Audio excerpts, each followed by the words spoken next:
У ребенка шума в сердце, что это такое, возможные причины. У ребенка шума в сердце, что это такое, возможные причины. Все новорожденные дети проходят диагностику, направленную на выявление возможного развития патологий. При обследовании кардиолога родителям могут сообщить, что наблюдается шума в сердце у ребенка. Не всегда этот диагноз является приговором. При обнаружении такого отклонения назначается комплексное обследование, которое может выявить причину. По его результатам будет определена схема лечения маленького пациента. При первичном осмотре новорожденного кардиологом могут быть обнаружены шумы в сердце, как возникают шумы. Чтобы понять, почему возникает шумы в сердце, нужно представить его анатомию. Орган состоит из 4 частей, 2 из них – это предсердие, другие 2 – желудочки.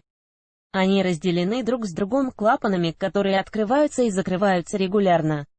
Тоны, которые носят название стук или частота сокращения, возникает в результате наполнения сердца кровью, а затем опустошения. Между фазами систолы и диастолы наступает фаза затишья. Именно в этот период врач может услышать посторонние звуки в сердечной мышце. Важно! Чаще всего посторонние звуки возникают из-за отклонений в анатомическом строении. Обязательно необходимо выяснить причину их появления, так как они могут быть как полностью безопасными, так и сигнализировать о развитии серьезной патологии. Факторы, вызывающие шумы, зависят от анатомического строения органа. Причины сердечных шумов у новорожденных. Если обследование проходит месячный ребенок, то причины возникновения шумов у него могут быть связаны с переходом системы кровообращения в свою собственную. Ранее, в утробе матери, кровь поступала по ее системе.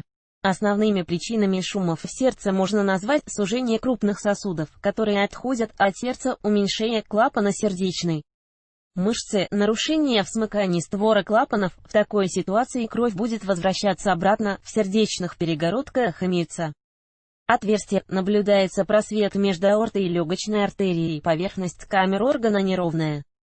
Наиболее частой причиной возникновения посторонних шумов является незакрытое овальное окошко.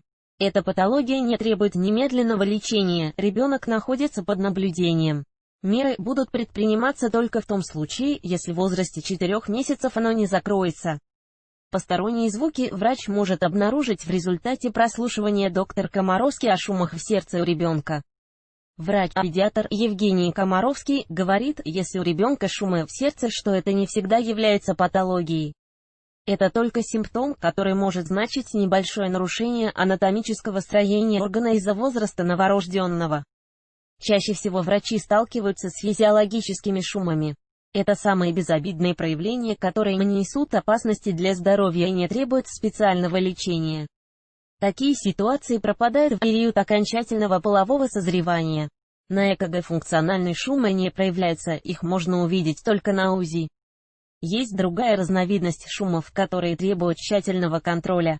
Они носят название органические. Именно этот вид требует постоянного контроля при появлении необходимости назначения схемы лечения. Диагностика недуга. Если у ребенка обнаруживаются посторонние звуки в области сердца, необходимо назначение тщательного обследования и консультации кардиолога. По результатам обследования карапуз будет отнесен либо к группе полностью здоровых, либо к категории пациентов, которым необходим регулярный контроль. Диагноз ставится следующими методами: проведением электрокардиограммы, с ее помощью можно обнаружить сбои в работе сердечной мышцы.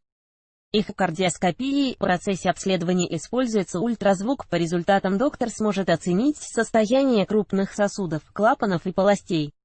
Рентгеном, на снимке можно проследить границы сердца. При необходимости ребенку назначаются лабораторные анализы. ЭКГ – один из важных способов диагностики действия после. Способ лечения ребенка при обнаружении посторонних звуков в сердце зависит от причины, которая вызвала проблему. Если никаких нарушений не было выявлено, то терапию не назначают. В случаях обнаружения патологии метод лечения выбирается в зависимости от тяжести течения заболевания. Врачом могут быть назначены медикаментозная терапия, направленная на улучшение питания миокарда, восстановление обменных процессов сердечной мышцы, прием комплекса поливитаминов, гликозидов, гормональных препаратов и диуретиков. Важно! Если шумы в сердце связаны с развитием порока, лечение возможно только с использованием хирургического вмешательства. В зависимости от тяжести заболевания назначаются протезирование клапана, пережимка сосудов или установка стента. После операции на сердце прописывается прием препаратов для разжижения крови, проводится лечение, направленное на облегчение прохождения реабилитационного периода. Эти меры необходимы, чтобы избежать осложнений после хирургического вмешательства. Схема лечения назначается в зависимости от тяжести патологии и симптома заболеваний, связанных с шумами в сердце.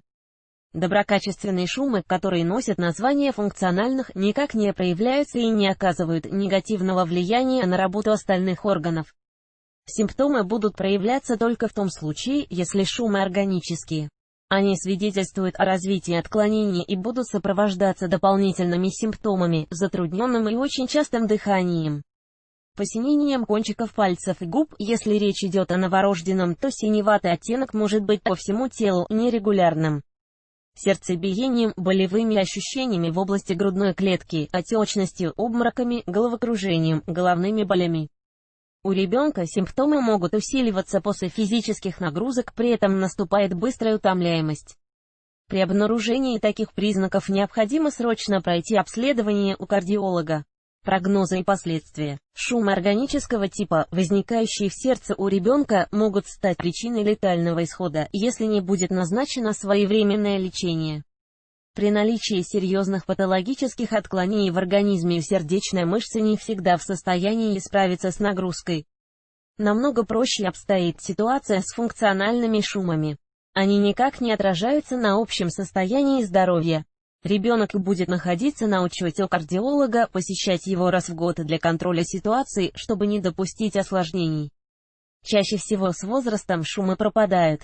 Прогнозы с диагнозом органические шумы могут быть различными. В случаях с тяжелыми патологиями вероятно назначение срочной операции. Если хирургическое вмешательство нельзя применять, назначается медикаментозная терапия.